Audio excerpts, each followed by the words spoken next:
In Peru, police repression left more than 20 people killed so far after the executive headed by Dina Boluarte and Congress reached an agreement to decree a curfew. In Venezuela, with a ceremony at the National Pantheon in Caracas, the nation commemorates the 192nd anniversary of the death of the liberator Simon Bolivar. And in Palestine, the health ministry raised to 216 the number of people killed by Israeli security forces or settlers in the occupied territories.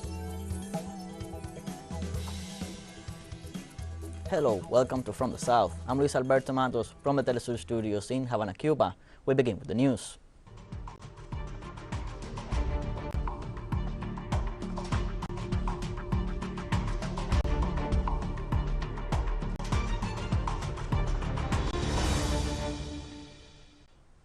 Following the 30-day state of emergency decree by Dina Boluarte's government on Wednesday, the death toll in Peru has risen to more than 20 so far. The measure suspends the right to gather and move freely across the entire country. It comes just before Christmas holidays, when people typically travel extensively to visit their families. The declaration also empowers the police to search people's homes without permission or judicial order. A curfew has also been implemented in 15 provinces. Multiple social movements reported that the national strike continues after former President Pedro Castillo was sentenced to 18 months in preventive prison. At the same time, citizens denounced the worsening repression by security forces against the demonstration. Former Peruvian Health Minister Hernando Ceballos said that Dina Boluarte's government lacks legitimacy and called it a dictatorship. The government of Dina Boluarte is totally delegitimized, and we could classify it as a dictatorship because it is not following the most elementary norms of respect for human rights. Mrs. Boluarte should have first summoned the different sectors to talk about a possible solution, to learn about people's concerns, who are demanding to close Congress and saying that she is here on a provisional basis and should go home. And it is necessary to produce profound changes in the country, in the constitutional framing and through a constitutional assembly. And Dina Boluarte does not listen to that. It seems that she is very arrogant in power. Peru's former health minister also said that former President Pedro Castillo was transferred to a prison without respect for his rights. I believe that the president has been mistreated and is being mistreated. If something had to be investigated, it had to be investigated, but he has been treated in the worst way, without respect for his investiture, without a pre-trial. It seems to me that these things must have affected him personally, besides the other situations he has to face. Ceballos also stated that the former head of state, Pedro Castillo, was removed from office because his policies affected the interests of the social elites. It's an issue that has to do with class, but also with race. Pedro Castillo is the one that raises a series of slogans and proposals that affect the interests of the power groups in this country, and that is something they don't forgive him for. In Venezuela, different events are held to commemorate the 192nd anniversary of Simon Bolivar's death. The 192nd anniversary of the liberator Simon Bolivar's death is commemorated this Saturday with a flag raising at the National Pantheon located in Caracas. Alana Zuluaga, Vice Minister of Domestic Policy and Legal Security, handed over the national flag to the Sector Vice President for Citizen Security and Peace, Admiral-in-Chief Remigio Ceballos Ichazo, who in turn handed it over to Major Lieutenant Miguel Ángel García Hernández from the Bolivarian Military University of Venezuela. At the end of the ceremony, the minutes of the celebration were read and signed by the authorities in attendance as a symbol of having rendered the appropriate honors to the father of the homeland, Simon Bolivar. Let's take a short break, but first remember you can follow us on TikTok at the account of TeleSUR English, in which you'll be able to see news in different formats, news updates, and much more. Other stories coming up. Stay tuned.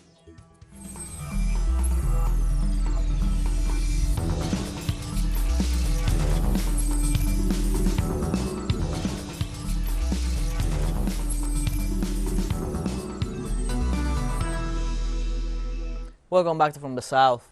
In Argentina, the National Supreme Court of Justice has confirmed the 13-year prison sentence for the social leader of Tupac Amaru organization, Milagro Sala, in the case called Pibes Viajeros, in which she was falsely accused of illicit association to defraud the state. They see the repercussions of the judicial decision in the following report.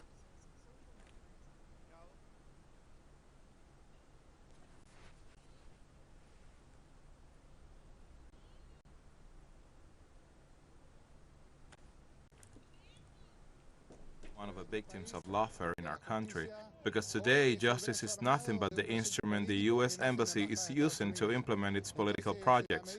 So as long as we cannot fight neoliberalism, we cannot fight financial capital on equal ground, as long as we don't fight the agricultural multinational economic model, we will be tormented by lawfare. My respects to Milagro, my respects to all our comrades of Tupac Amaru. Unfortunately, if we do not democratize justice, this is what's coming for many men and women in our country. Political prisoner, persecuted and illegally imprisoned, this ruling against Milagro Sala by the court of Jujuy demonstrates once again the lack of justice in Argentina. This Macri-sympathizing Supreme Court of Justice is garbage, ratifying the justice of Morales, which unfortunately is the worst case of political persecution we have in the whole Argentinian Republic.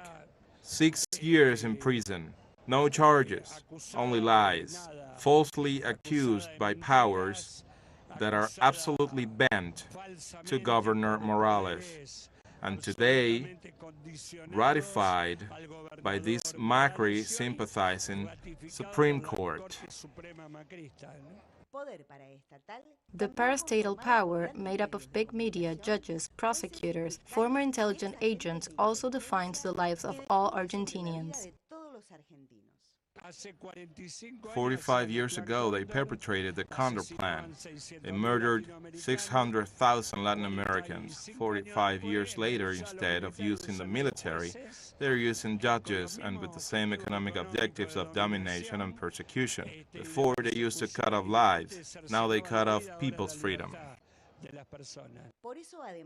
For this reason, Tupac Amaru, together with other sectors and organizations, will announce a plan to put an end to lawfare flagrant violation of rights, which they constantly denounce. Carolina Silvestre, TeleSUR, Buenos Aires. On Thursday night, the United States Congress passed the annual defense authorization bill worth more than $800 million. The U.S. Senate approved the National Defense Authorization Act for fiscal year 2023 and sent it to the White House for signature a week after it went through the House of Representatives. The NDAA authorizes more than $800 million for the Pentagon and $3.3 billion for national security programs within the U.S. Department of Energy.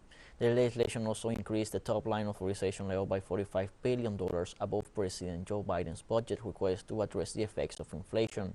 The bill also included measures to strengthen air and land defense capabilities, cybersecurity, and U.S. support for Ukraine and a North Atlantic Treaty Organization. Railway workers in the United Kingdom began on Friday the second 48-hour strike this week to demand a 7% wage increase to mitigate inflation. Members of the Rail, Maritime and Transport Union are trying to force negotiations with their employer, Network Rail, after the failed attempt that led them to halt services last Tuesday and Wednesday. The company offered a 5% increase to the workers, but this is insufficient in the opinion of the union members, who are demanding at least a 7% wage adjustment, alleging that inflation in the country is at 10%. The European Union passed on Friday a series of new sanctions against Russia. The European Union on Friday approved the 9th series of sanctions against Russia over the special military operation in Ukraine. It enforces new trade, technological and financial restrictions. Similarly, the new set of coercive measures included the ban on European citizens from holding executive positions in Russian state-owned companies, in addition to cancelling the licenses of 4 Russian state television channels. It also debarred 144 individuals and 48 companies from the Eurasian nation and suspended all the development bank transactions of Russia's region. Russian assets frozen by Hungary's government, which have repeatedly stole European Union sanctions against Moscow, rose to $925 billion by the end of November, from a previously reported $300,000. According to the Hungarian newspaper Népszava, nearly 19 billion euros linked to Russian individuals under sanctions have been frozen by the end of November in EU member states due to the conflict in Ukraine. The European Union has so far introduced punitive measures against more than 1,000 individuals and 119 organizations, which include frozen assets and imposed travel bans. Among the affected individuals are politicians, soldiers, and businessmen. The bloc member states are obliged to freeze the assets of those on the list and report to the European Commission, encouraging them to take action and to regularly update the shared database on this matter. And we have more news coming up after a final break, so don't go away.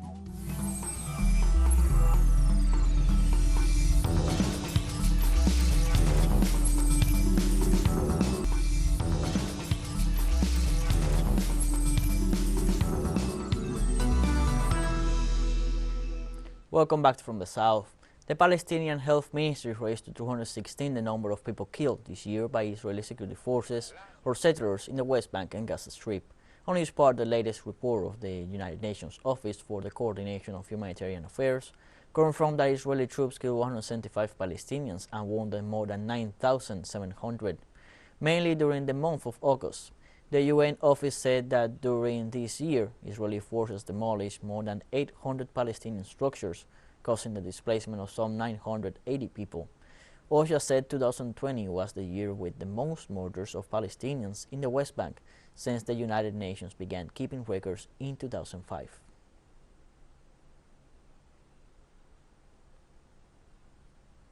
Despite the difficult situation in Syria due to factors beyond their control, the people continue to cling to life. The Christmas fair that opened its door in Damascus for December holiday season is an example of this reality. Our correspondent Hisham Wanus with the details. The lighting of a giant Christmas tree, together with numerous musical performances, kicked off the Christmas fair organized by the Syrian Handicraft Company at the old Damascus Fairgrounds. An event that spreads joy, love, and peace in the midst of the current difficult situation of the Syrian people, and also consolidates the bonds of brotherhood among the different components of the Syrian society. It is a beautiful event that spreads joy and hope in the midst of the current difficult situation we are going through. So we have the right to have faith and to make our children happy and joyful, and I hope there will always be such initiative in Syria. The current situation we are going through, like the whole world, is not easy, but there are always initiatives and attempts to cheer the hearts of people, children and their families, and this Christmas fair is part of these attempts to overcome difficulties with joy. This activity is a sign of our will to live and that we want to do it in peace, and therefore we want our enemies to leave us alone and our friends to help us achieve this goal. It is also a political message to the other governments and people of the world that the Syrian people want to live and expect them to help them live.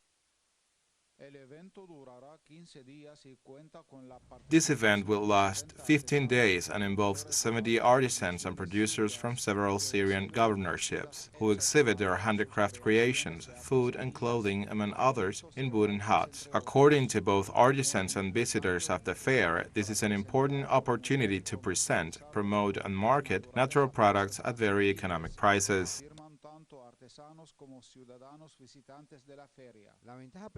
The main advantage of this fair is that it constitutes an important opportunity to present and sell at reasonable prices traditional Syrian handicrafts that are an essential part of our cultural heritage and symbolize the millenary civilized history of our people with their meticulous craftsmanship work.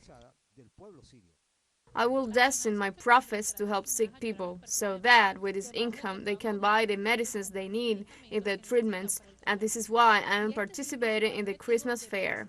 Besides, encouraging others to develop and promote these projects of social solidarity with much more intensity.